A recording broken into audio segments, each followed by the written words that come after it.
Hello and welcome back to my channel MS Photoshop. Today, after a long time, I am going to make another video, and it's a very simple video and you can easily remove background in Photoshop. So how to do this? Let's begin, my friends. So first of all, I have to choose clone tool to clone this arrow. So that's it.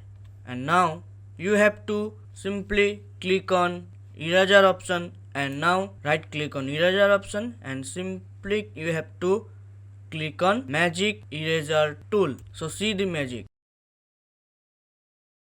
So now look how easy it is to remove a background in just a minute. So comment me that if you have any problems about Photoshop, I will surely explain you and give suggestions that how you can solve this problem. So that is for today's guys. Make sure to like, share and comment to my channel and stay tuned for more videos. For today, bye bye my friends.